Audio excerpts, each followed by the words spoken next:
Many civilizations have clashed through the history of mankind, but it always seems that the clash between Persia and Greece is one that really captures the imagination of Western audiences.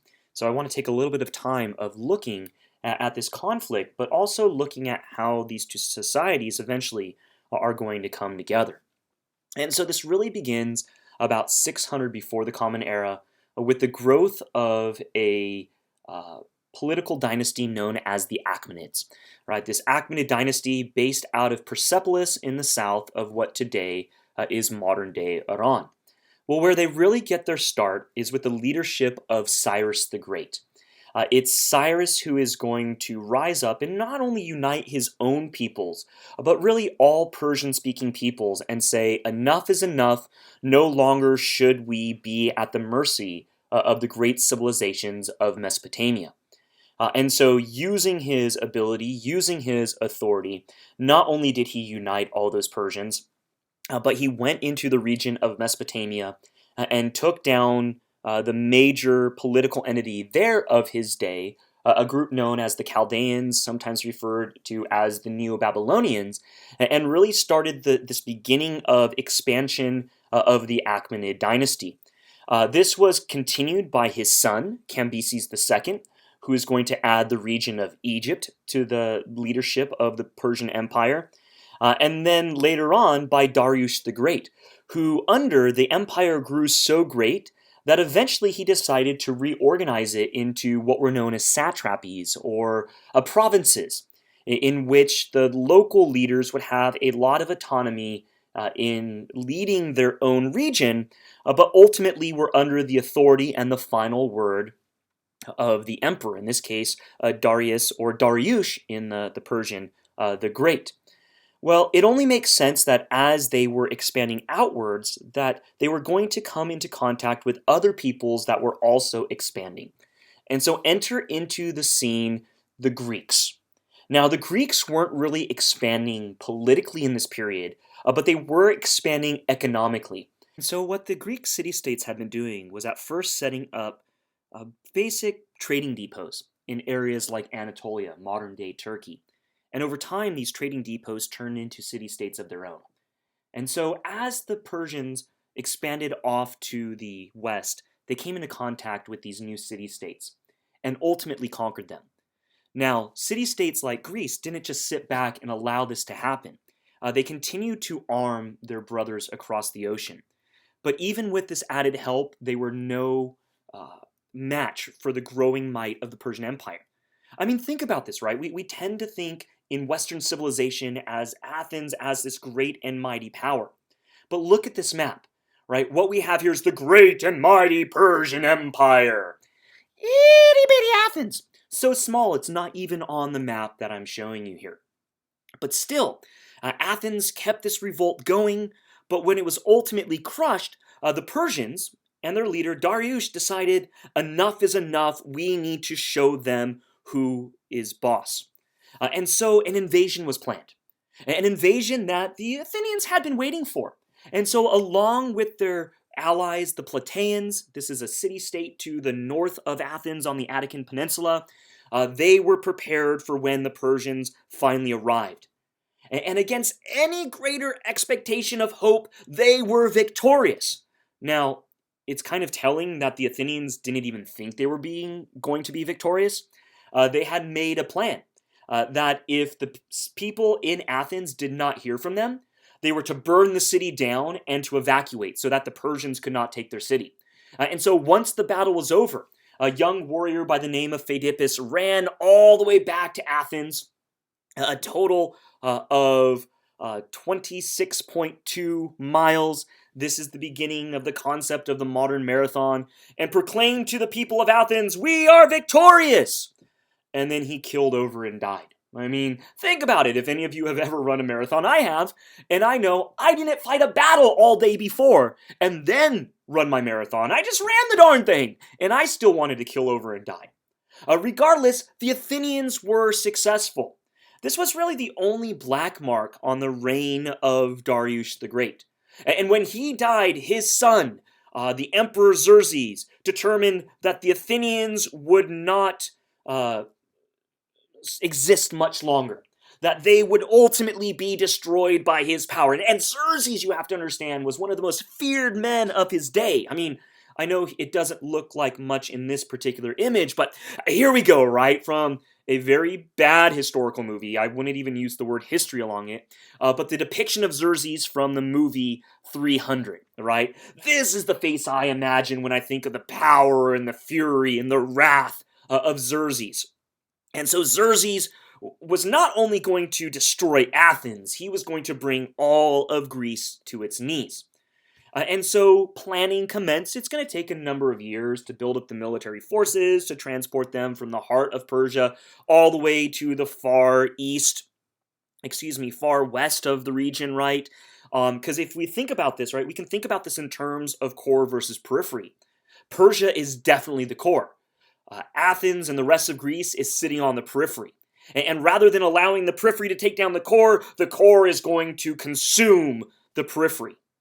And so he finally launches his forces into Greece. Now, most of them came overland. They came down from the north. And what they had determined was target number one was going to be Sparta, right? If you want to really demoralize a people, it's kind of like that old tale, right? When you're new to the neighborhood, you march yourself onto the playground, you find the biggest bully, you walk right up to them and you smack them in the face. And so now, right, and I don't recommend doing this whatsoever, but now you are the biggest bully on the block, right? And so we go for Sparta, and we destroy Sparta, and the rest of Greece will fall as well. Well, the Spartans were waiting. And so the major battle between Sparta and the Persians is going to be this Battle of Thermopylae, fought in the north of the Peloponnesus Peninsula in 480 BCE, where a small group of Spartans, about 300, along with about 2,700 other Greeks, are going to defend the pass of Thermopylae against the Persian invasion for a period of 3 days. Now, they fought not thinking that they would be victorious, but rather that they were buying time for the rest of Greece to prepare. And ultimately, after 3 days, all the Greeks that were at the Battle of Thermopylae are going to die. King Leonidas, the leader of the Greeks at this time, again led his forces with this knowledge, right? And he probably could have even held on for longer if not for the efforts of a man by the name of Ephialtes. See, Ephialtes was of a people that had been conquered by the Spartans, was not very apt on helping the Spartans.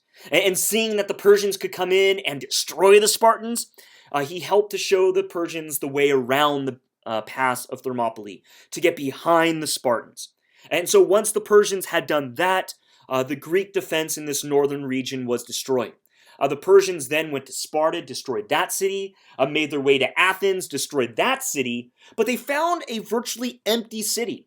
Most of the citizens of Athens had left to hide in the hillsides, but many of the men had also taken to the sea. See, during the time between the Battle of Marathon and the Battle of Thermopylae, the Athenians had been growing this great and mighty fleet. And so seeing the fleet of the Athenians departing, the Persians called up their own fleet, leading to a mass naval battle, this Battle of Salamis. Now, at the end of the day, once again, the Greeks are going to be victorious. They had better naval technology. Their ships could sail over sandbars, whereas the Persian vessels got stuck. The vast majority of the people on the Persian vessels were slaves that were rowing these ships.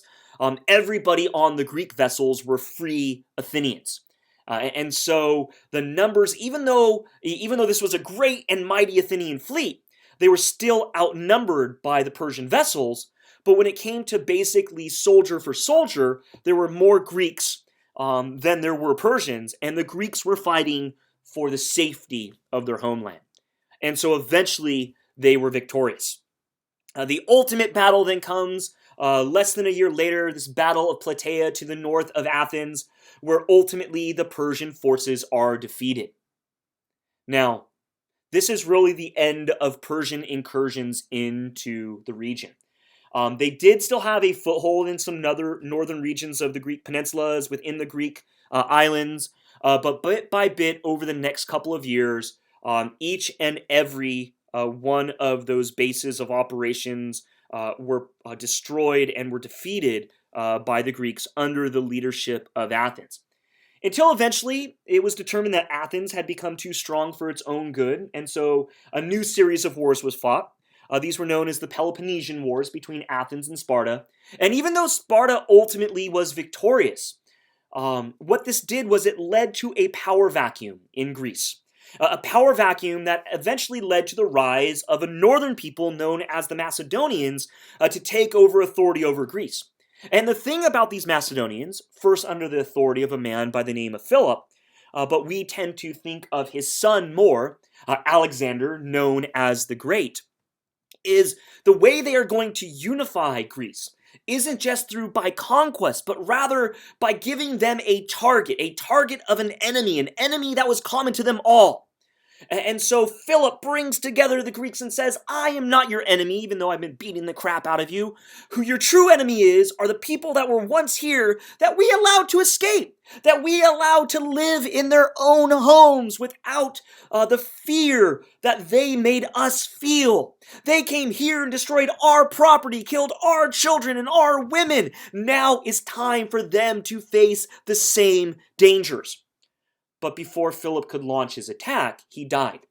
But he was replaced by his son, the very capable Alexander.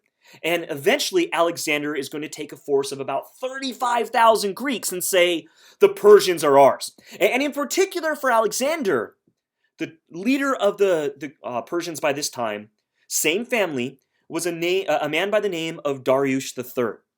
And so this is his target. Right? They try to take us down. The best way to take down an empire is to take the head off the snake, and so we must destroy Darius. And so Alexander launches his invasion. And through a series of battles, first the Battle of Granicus, his first against the Persians in 334, and then the Battle of Issus in 333. This is the first battle between the forces of Alexander and those personally led by Darius. Victory after victory. In fact, by 332, Alexander's Macedonians and Greeks control everything that you see there in purple. They've conquered all the Eastern Mediterranean, all the way down into Egypt. But Alexander is not content. Alexander wants to destroy Persia, wants to be Persia. And so the pivotal battle will be the Battle of Gaugamela, fought in 331 before the Common Era. Alexander to one side, the Persian forces led by Darius III on the other. And this will be fought in what today would be modern-day Iraqi Kurdistan, in the north of the modern-day nation of Iraq. And the thing is, this battle should have never come to be.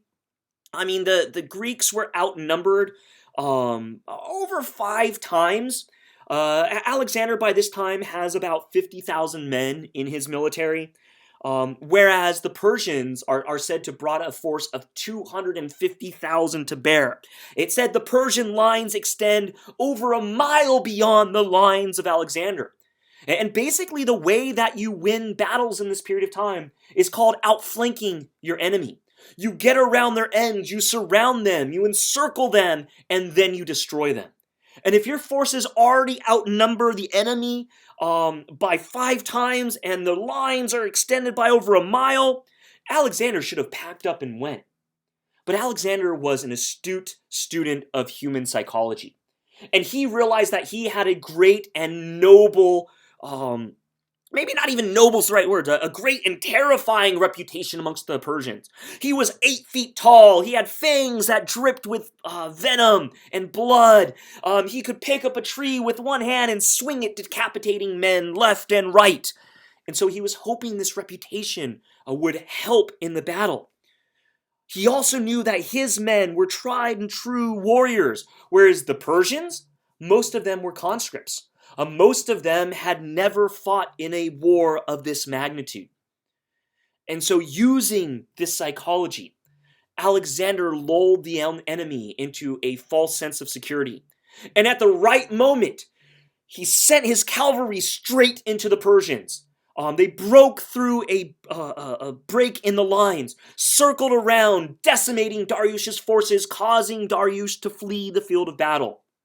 Alexander gave chase, but ultimately it didn't matter. One of Darius's own generals is going to bring an end to his life, is going to murder his emperor. And when Alexander arrives at the site of that murder, it said he falls to his knees and cries. He crawls to the body of Dariush, cradling it in his arms as if he has lost a brother. And in one way, this is true. Because see, Alexander saw Dariush as an equal, the only man that was equal to himself. He wanted Dariush dead, but he wanted to do the job. Bessus, in the meantime, stands off to the side, right? He's heard that Alexander helps those who help him. But Alexander understands something about Bessus. If this was a man who killed his emperor, a man he believed to be a living god, if he could commit regicide, the killing of an emperor, if he could commit deicide, the killing of a god, what would he do to Alexander once Alexander turned his back on Bessus? And so, Bessus got what he deserved in Alexander's mind. He was put on trial, very Greek. He was found guilty of regicide and deicide. The punishment for this, death. And it was a very public death, not only in front of all the Greek forces, but also all of the surrendered Persian forces as well. And once Bessus was dead, the Persian response? The most epic slow clap you might imagine. The emperor is dead! Long live the emperor. Now, Alexander will go on to have more conquests. He'll continue into Central Asia, continue on into India. But ultimately, Alexander has a pretty short life. And shortly after returning to his capital in the east, the city of Babylon, Alexander dies. His empire falls apart. But what I want to quickly focus on is the remnants of his empire in Persia. The general that succeeds Alexander in Persia is a man by the name of Seleucus, and he creates what's known as the Seleucid Empire. But ultimately speaking, it's not very successful. It's not around politically for that long. What's most important is this concept known as Hellenism. Now, Hellenism is a fusion of identities. It's not, Greek identity eating up everything in its path, but rather this shared fusion of a Greek identity mixed with a local identity. And so Persia becomes Hellenistic, this fusion of Persia and Greek. Portions of India, Hellenistic, India and Greece. Egypt is a Hellenistic society. Some might even say that Rome, early Rome, is Hellenistic as well, a fusion of Greek and Roman ideals. But ultimately what this means is, yes, this was an area that had been conquered by the Greeks. But we don't see the Greek ideas reigning supreme. Instead, we see the ideas that are already there overlaid with Greek ideas. Remember that concept of core versus periphery, right? Persia was the core. The Greeks were the periphery. The Greeks conquer the core. But rather than destroying and reimagining the core, what they added to this was Greek identity, Greek language. The Greek language becomes the language of governance. It becomes the language of intellectualism, and that is so important in world history. Because what it does is it creates a unifying language all the way from India to Rome.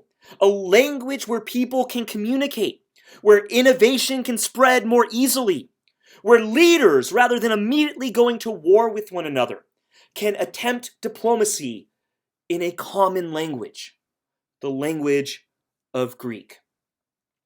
And so, yes, there's a lot of violence between Greece and Persia, but ultimately, the ending of this violence, the creation of this Hellenistic world, will help to move the world forward in innovation and intellectualism.